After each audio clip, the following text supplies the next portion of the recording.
Berikutnya, apabila perusahaan pilot merugi 2-3 tahun berturut-turut atau kalau sampai tutup, karyawan yang sudah memasuki usia pensiun tetap mendapatkan haknya seperti dalam PP dan sesuai Undang-Undang Ketenagakerjaan 2003. Dan bagi yang belum usia pensiun bagaimana? Bapak Ibu, hak atas usia pensiun itu kalau nggak salah di pasal 167 ya, di Undang-Undang 13 2003. Haknya itu tetap ada sepanjang yang bersangkutan masih bekerja dan perusahaannya masih hidup, masih ada. Nah ini kalau perusahaannya belum tutup, mau mendekati tutup, lagi rugi nih ya, rugi 2-3 tahun berturut-turut, di tengah ruginya lagi mikirin mau tutup, tiba-tiba ada karyawan yang kena usia pensiun. Apakah haknya sama seperti hak pensiun? Ya iya. Ya iya. Karena kan tutupnya baru rencana, baru wacana, belum ditutup. Ya, tetap. Bahkan pada saat misalkan perusahaan tutup, pada saat yang bersamaan ada karyawan yang memang masuk usia pensiunnya, hak dia tetap hak pensiun. Bagi yang belum usia pensiun bagaimana? Nah, kalau perusahaannya tutup, ikut dalam ketentuan di pasal yang perusahaan tutup. Kalau nggak salah pasal 164 tadi ya, ayat 1, yang merugi 2 tahun berturut-turut. Berikutnya, jika di dalam PKWT sudah disebutkan bahwa pengakhiran hubungan kerja oleh salah satu pihak tidak ada kompensasi yang diberikan, apakah ini bertentangan dengan undang-undang? Karena khawatir ketika kita memutuskan hubungan kerja mereka, tetap menuntut sisa kontrak. Nah, ini yang seru nih Bapak Ibu. Di PKWT disebutkan bahwa pengakhiran hubungan kerja oleh salah satu pihak tidak ada kompensasi. Apakah ini bertentangan? Iya, ini bertentangan. Pasal 6162 sudah menyatakan di Undang-Undang 13 2003 bahwa ada klausa tentang sisa kontrak, Pak ya, bahasa sederhananya begitu. Jadi kalau ketentuan dalam perjanjian kerja itu menyatakan sebaliknya, tidak ada sisa kontrak, maka ketentuan dalam perjanjian kerja itu menjadi bertentangan karena perjanjian kerja statusnya di bawah dari perundang-undangan, ya, dan tidak boleh bertentangan dengan perundang-undangan di atasnya. Sehingga kalau perjanjian kerjanya bertentangan dengan undang-undang di atasnya, yang berlaku adalah perundang-undangan. Ya, mereka akan memiliki hak untuk tetap menuntut sisa kontrak. Demikian. 11. Perusahaan tempat saya kerja sudah kurang kondusif sejak 3 tahun belakangan ini. Wah, ini gaji selalu terlambat dan hak-hak kami ada yang tidak dipenuhi. Dengan adanya musibah COVID-19 ini makin sulit untuk kami, Pak. Pertanyaan saya, bagaimana kami bersikap apabila pemilik perusahaan memanfaatkan COVID-19 sebagai alasan untuk tidak menggaji kami dan tidak memenuhi hak-hak kami.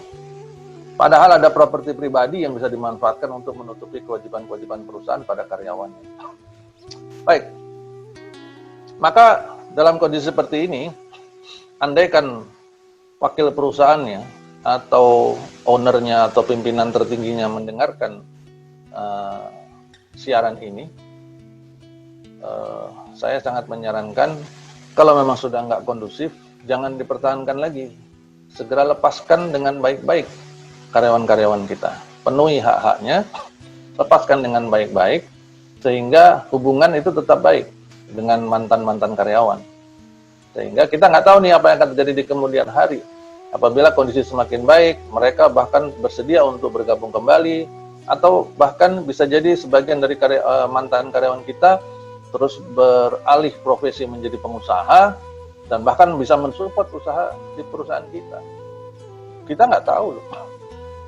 Jangan berpikir bahwa hari ini kita ada di posisi pengusaha, ada di posisi paling tinggi, ada di posisi owner misalkan, ya, pemilik usaha, kemudian terus bertindak sewenang-wenang, menjolimi orang, dan berpikir bahwa kita tidak akan pernah berada di bawah.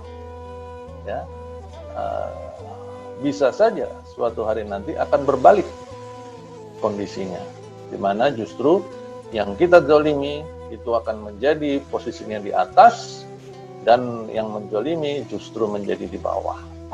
Ya, sehingga saran saya tadi, nah untuk karyawan, berbagai hak yang tidak dipenuhi, gaji terlambat dan sebagainya, tidak menggaji dan sebagainya, ini sebaiknya diikuti prosedur di dalam Undang-Undang PPHI, penyelesaian perselisihan hubungan industrial. Langkah pertama tentu yang disarankan, yang sangat disarankan adalah melakukan diskusi bipartit. Bipartit bukan dalam arti kelembagaan, tetapi bipartit dalam arti dua pihak.